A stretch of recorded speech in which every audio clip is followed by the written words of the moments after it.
Hello friends, मैं हूं रश्मि और आप देख रहे हैं पॉलिटिकल साइंस इन 10 मिनट्स। आज के इस वीडियो में हम इंटरनेशनल रिलेशंस के कुछ इंपॉर्टेंट टर्म्स और कॉन्सेप्ट्स को समझने वाले हैं जो इंटरनेशनल रिलेशंस को पढ़ने से पहले समझना बहुत ज़रूरी है। तो आइए शुरू करते हैं इस वीडियो को। इंटरनेशनल रिलेशंस की स्टडी हम जनरली कंट्रीज़ के बीच के रिलेशंस, इंटरेक्शन और एक्टिविटी की स्टडी को डिफ़ाइन करने के लिए करते हैं। वैसे तो ये एक्टिविटी और इंटरेक्शन इंडिपेंडेंट सॉवरेन स्टेट के बीच होता है, लेकिन ये सॉवरेन स्टेट एक दूसरे से इंडिपेंडेंट होने के बावजूद भी वो एक दूसरे को अफेक्ट करते हैं। फॉर एग्ज़ाम्पल, अगर हम इंटरनेशनल रिलेशंस में मार्केट को देखें, institutions, trade, organization, international actors, ये सारे एलिमेंट्स को देखें तो ये सारे एलिमेंट्स स्टेट की डोमेस्टिक पॉलिसी को कहीं ना कहीं अफेक्ट करते हैं। जैसे इंटरनेशनल मार्केट में ऑयल प्राइस बढ़ता है तो वो डोमेस्टिक लेवल पे भी हमें उसका इम्पैक्ट देखने को मिलता है। तो इस तरह इंटरनेशनल रिलेशंस की study national, state, international actors के नेचर एंड कॉन्सिक्वेंसेस को समझने के लिए की जाती है। जब भी हम इंटरनेशनल रिलेशंस की स्टडी करते हैं, डिफरेंट थ्योरीज या आइडिया को समझते हैं, तब उससे पहले हमें इंटरनेशनल रिलेशंस के कुछ इंपॉर्टेंट की कॉन्सेप्ट्स को समझना पड़ता है और कुछ टर्म्स को जानना ज़रूरी भी होता है, क्योंकि आईआर के कॉन्सेप्ट्स और टर्म्स अपने आप में एक ब्रॉड मीनिंग को रिफ्लेक्ट करते हैं। तो यहाँ हम आईआर की स्टडी करने से पहले उन सारे टर्म्स को समझेंगे और उन टर्म्स से रिलेटेड उन सारे इवेंट्स को भी जानेंगे जो इंटरनेशनल रिलेशंस को शेप देने में इम्पॉर्टेंट रोल प्ले करते हैं। इस स्लाइड में मैंने उन टर्म्स को लिखा हुआ है, जैसे international relations, international politics, international society, global politics, state, nation states और इंटरनेशनल एक्टर्स। ये सारे ऐसे टर्म्स हैं जो इंटरनेशनल रिलेशंस की स्टडी करते समय हमें अक्सर सुनने को मिलते हैं। तो आज इस वीडियो में हम इन्हीं टर्म्स को समझेंगे और जानेंगे कि इन टर्म्स का एक्चुअल में मीनिंग क्या होता है। इसमें सबसे पहला टर्म आता है इंटरनेशनल रिलेशंस, मतलब अंतर्राष्ट्रीय संबंध। अगर मैं इसके शाब्दिक मीनिंग में इसको डिफाइन करने की कोशिश करूँ तो हम ये कह सकते हैं रिलेशंस अमंग सॉवरेन स्टेट्स। ठीक है। वैसे इंटरनेशनल रिलेशंस अपने आप में एक ब्रॉड टर्म है। इसमें हम ना केवल स्टेट के रिलेशंस की स्टडी करते हैं, बल्कि हम ये भी देखते हैं कि इंटरनेशनल स्फीयर में हर स्टेट किस प्रकार बिहेव कर रहा है और किस तरह वो इंटरनेशनल पॉलिटिक्स को शेप दे रहा है। ठीक है। कंटेम्प्रेरी टाइम में due to process of globalization हमें इंटरनेशनल एरिना में कई नए एक्टर्स, कई नए इश्यूज, स्ट्रक्चर और प्रोसेस देखने को मिल रहे हैं। इसलिए इंटरनेशनल रिलेशंस की मीनिंग राज्यों के बीच जो संबंध है उससे भी काफ़ी आगे निकल चुकी है। मतलब इसका जो टर्म है, जो इंटरनेशनल रिलेशन का जो टर्म है, वो काफ़ी ब्रॉड हो चुका है। इसलिए इंटरनेशनल रिलेशंस में हमें नए इश्यूज, नए कॉन्सेप्ट देखने और पढ़ने को मिलते हैं। अब इसमें नेक्स्ट टर्म आता है इंटरनेशनल पॉलिटिक्स। ठीक है। तो सबसे पहले हम समझते हैं पॉलिटिक्स को। तो आईआर के टर्म में, इंटरनेशनल रिलेशंस के टर्म में पॉलिटिक्स को अगर देखा जाए तो एक ऐसा फिनोमेना है जिसमें different interest, rivalry, struggle, cooperation या डिफरेंट इंटरेस्ट होने के बावजूद जो स्टेट्स होते हैं या जो एक्टर्स होते हैं वो या तो कोऑपरेट करते हैं या तो वो स्ट्रगल करते हैं। और इस कोऑपरेशन और स्ट्रगल के थ्रू जो वर्ल्ड में एक सेट ऑफ रूल्स होता है, एक जो पैटर्न होता है, उसको इन्फ्लुएंस करने की कोशिश करते हैं या तो उस पैटर्न को चेंज करने की कोशिश करते हैं। तो इस तरह अगर इंटरनेशनल पॉलिटिक्स को समझने की कोशिश की जाए तो इंटरनेशनल पॉलिटिक्स वो फिनोमेना है जिसमें different international actors, states, NGOs, MNCs, international organization या इंटर गवर्नमेंटल ऑर्गेनाइजेशंस जो होते हैं वो सारे वर्ल्ड को शेप देते हैं और डिफरेंट वे में वर्ल्ड को इन्फ्लुएंस करने की कोशिश करते हैं। अब इसमें अगला इंपॉर्टेंट टर्म आता है इंटरनेशनल सोसाइटी का। जब भी हम इंटरनेशनल रिलेशंस की स्टडी हिस्टोरिकल टर्म में करते हैं तब हमें इंटरनेशनल एरिना में कई ऐसे रूल्स, कई ऐसे इंस्टीट्यूशन या कई ऐसे शेयर्ड प्रैक्टिसेस देखने को मिलते हैं जो पॉलिटिकल कम्युनिटी और डिफरेंट ग्रुप्स के इंटरेक्शन के through over the time develop होते हैं। ठीक है। उसी को ही हम इंटरनेशनल सोसाइटी कहते हैं। और अगर हम इसी इंटरनेशनल सोसाइटी को प्रेजेंट कंटेक्स्ट में देखें, प्रेजेंट टर्म में देखें, तो ये इंटरनेशनल जो सोसाइटी है वो सॉवरेन नेशन स्टेट से बनी होती है। और ये जो इंटरनेशनल सोसाइटी जिसकी मैं यहाँ पे बात कर रही हूँ, इसका जो नेचर होता है वो भी over the time, different time में चेंज होता रहता है। फॉर एग्जांपल, एंशिएंट टाइम में जो इंटरनेशनल सोसाइटी थी उसका नेचर बहुत अलग था, वहीं मिडिवल एज में जो इंटरनेशनल सोसाइटी थी उसका नेचर अलग था, और मॉडर्न एज में भी जो इंटरनेशनल हम सोसाइटी देखते हैं उसका भी नेचर अलग है। अब ओवर द टाइम ये इंटरनेशनल सोसाइटी क्या थी और कैसे बनी थी, इसी को ही हम डिटेल में वन बाय वन डिस्कस करने वाले हैं। अब यहाँ पे सबसे पहले हम एंशियंट इंटरनेशनल सोसाइटी की बात करेंगे और ये देखेंगे कि एंशियंट टाइम में जो इंटरनेशनल सोसाइटी थी उसका फॉर्म या उसका रूप कैसा था।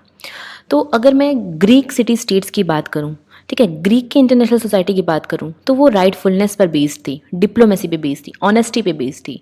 वहाँ पे वॉर के कुछ रूल्स हुआ करते थे, ठीक है। वहीं अगर मैं एंशियंट इंडिया की बात करूँ तो यहाँ पे हमें जो इंटरनेशनल सोसाइटी है वो रिलीजियस नॉर्म्स में हमें यहाँ पे इंटरनेशनल सोसाइटी देखने को मिलती है। जब कौटिल्य की बात होती है एंशियंट इंडिया में, हमें वहाँ पे 6 फोल्ड थ्योरी भी देखने को मिलती है, ठीक है। तो कहीं ना कहीं यहाँ एंशियंट इंडिया की जो इंटरनेशनल सोसाइटी थी वो रिलीजियस टर्म पे बेस्ड थी। वहीं अगर मैं एंशियंट रोम की बात करूँ तो एंशियंट रोम की इंटरनेशनल सोसाइटी में हमें कई लीगल और रिलीजियस रिचुअल्स देखने को मिलते हैं, ठीक है। तो इस तरह हमने देखा कि जो एंशियंट टाइम था वहाँ पे कई ऐसे टर्म्स थे जैसे राइटफुलनेस, रिलीजियस या रिचुअल्स या ऑनेस्टी, डिप्लोमेसी, ये सारी चीज़ें हमें उस इंटरनेशनल सोसाइटी में देखने को मिलती हैं।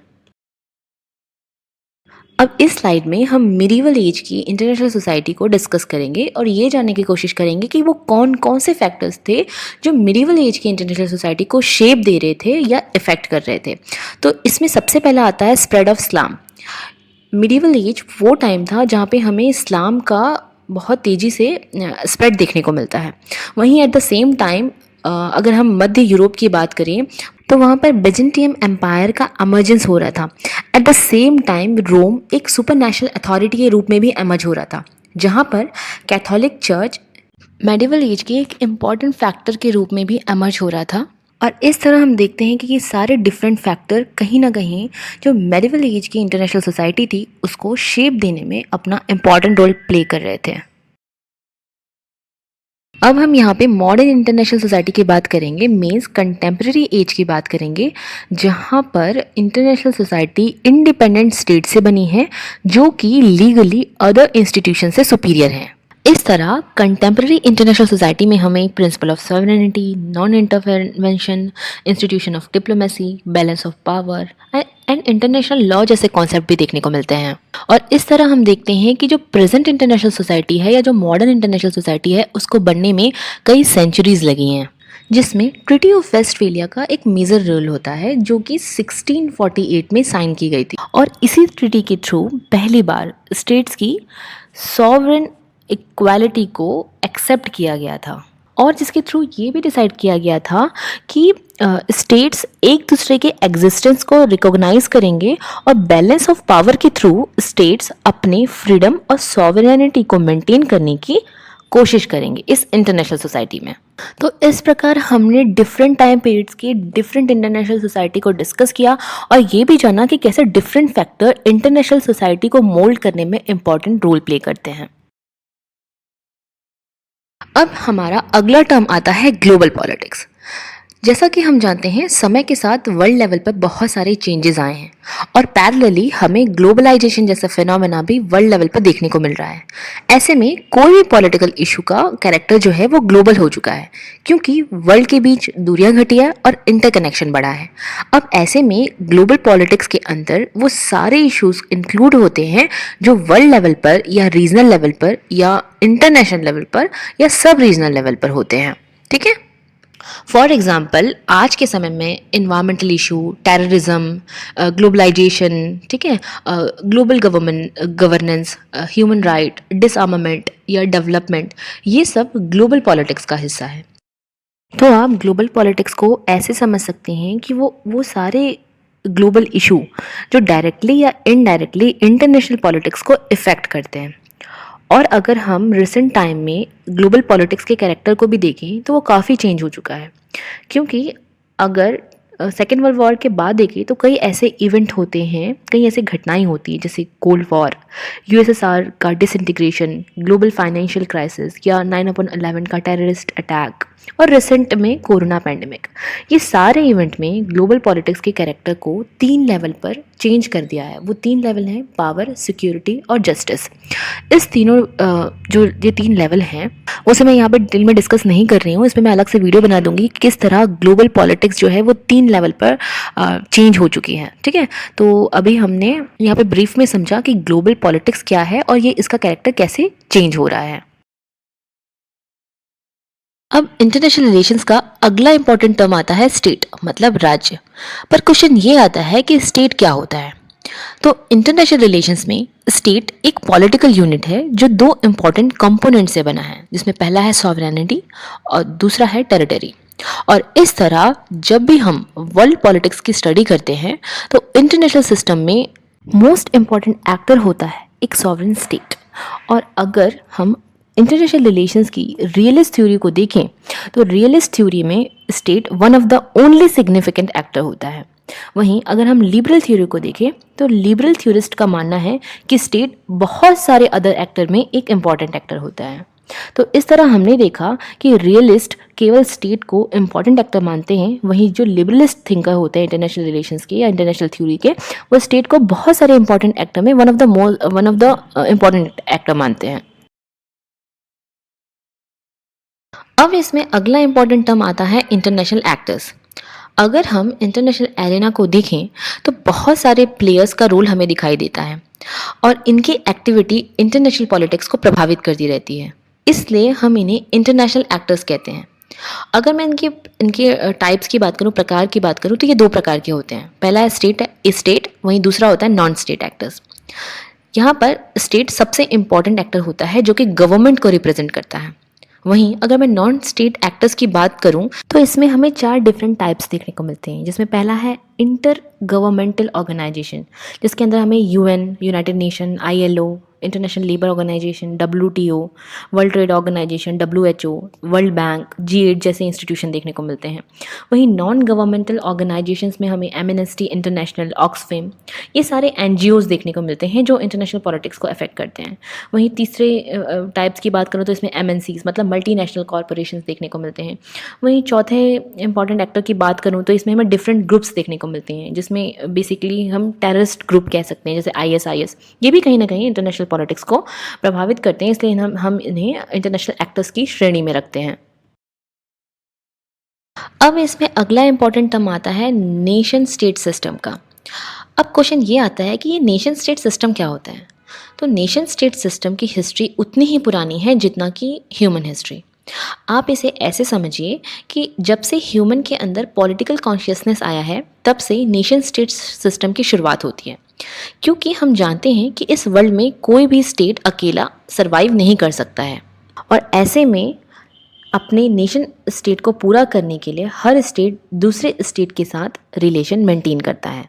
तो इस तरह नेशन स्टेट सिस्टम को एक ऐसे पैटर्न ऑफ बिहेवियर के रूप में आप समझिए जिसमें जो स्टेट्स होते हैं वो ऑर्गेनाइज्ड वे में इंटरेक्शन करते हैं।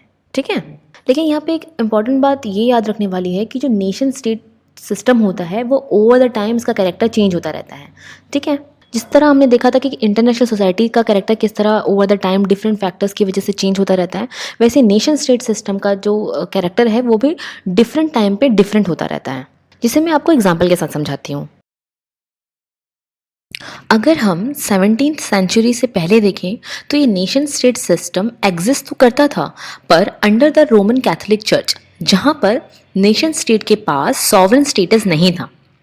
अगर हम मॉडर्न नेशन स्टेट सिस्टम की बात करें तो इसकी शुरुआत होती है ट्रीटी ऑफ वेस्टफेलिया से, मतलब 1648 के बाद से, और ये वो समय था जिसके बाद से ही सॉवरेन नेशन स्टेट का कॉन्सेप्ट एमर्ज होता है। लेकिन अब हम बात करेंगे 21st सेंचुरी की, तो ओवर द टाइम मैंने पहले ही बताया था कि नेशन स्टेट सिस्टम में ओवर द टाइम चेंजेस आते रहते हैं। ठीक है, तो 21st सेंचुरी आते आते जो नेशन स्टेट सिस्टम है उसमें हमें कई चैलेंजेस देखने को मिलने लगे। ठीक है, जैसे कि ग्लोबलाइजेशन एक one of the important example है इसका, जिसके कारण हुआ ये कि स्टेट की बाउंड्रीज का जो कॉन्सेप्ट था, स्टेट बाउंड्रीज का जो कॉन्सेप्ट था वो फेड होने लगा। वहीं इसमें दूसरा इंपॉर्टेंट फैक्टर आता है emergence of several powerful non state actors like MNCs, NGOs, non governmental organisation. ठीक है, तो ये सारी चीज़ों की वजह से क्या हो रहा था, जो नेशन स्टेट सिस्टम हमें वेस्टफेलिया की संधि के बाद से दिख रहा था, उसमें ये सारे फैक्टर्स थे वो उसको चैलेंज क्रिएट कर रहे थे। मतलब यहाँ पे मेरा ये बताने का मकसद ये था कि डिफरेंट टाइम में कैसे different events, different important factors nation state system को इम्पैक्ट कर रहे थे। लेकिन यहाँ पे याद रखने वाली बात ये है कि इन सारे चैलेंजेस के बावजूद भी नेशन स्टेट सिस्टम जो है वो इंटरनेशनल एरिना में एग्जिस्ट कर रहा है, क्योंकि स्टेट की सॉवरेनिटी अभी भी एग्जिस्ट कर रही है। ठीक है, इसलिए हम ये देख सकते हैं कि इस नेशन स्टेट सिस्टम में जो इंडिपेंडेंट स्टेट एक्टर्स हैं वो तो अपना रोल प्ले कर ही रहे हैं, साथ में डिफरेंट नॉन स्टेट एक्टर्स की भूमिका भी ओवर द टाइम बढ़ गई है। तो इस तरह आज की वीडियो में हमने उन डिफरेंट इंटरनेशनल रिलेशंस के कॉन्सेप्ट को समझा जो इंटरनेशनल रिलेशंस की स्टडी करने से पहले समझना बहुत ज़रूरी है, क्योंकि जब भी हम इंटरनेशनल रिलेशंस के डिफरेंट थ्योरीज को पढ़ते हैं, चाहे वो रियलिज्म हो, चाहे वो आइडियलिज्म हो, लिबरलिज्म हो, तो इन सारे टर्म्स का जिक्र आपको बार बार देखने को मिलेगा। साथ ही साथ आपको ये बैकग्राउंड समझना इसलिए भी ज़रूरी था क्योंकि अंतर्राष्ट्रीय संबंध का जो इतिहास है वो कोई रिसेंट नहीं है, वो एशियंट टाइम से ही हमें देखने को मिल रहा है डिफरेंट फॉर्म में। इसलिए अंतर्राष्ट्रीय संबंधों को समझने के लिए आपको वर्ल्ड हिस्ट्री भी समझना होगा, क्योंकि सारे इंटरनेशनल इवेंट कहीं ना कहीं वर्ल्ड हिस्ट्री के इवेंट से ही जुड़े हुए हैं। आई होप आपको चीज़ें समझ आई होंगी। आपको वीडियो कैसा लगा कमेंट में ज़रूर बताइएगा, और वीडियो को लाइक करना बिल्कुल मत भूलिएगा। वन मोर इम्पॉर्टेंट थिंग, जिन्होंने भी बेल का आइकन क्लिक नहीं किया है वो कर लें, जिससे आपको मेरी वीडियो की हर नोटिफिकेशन टाइम टू टाइम मिलती रहेगी। Till then, bye bye and keep learning.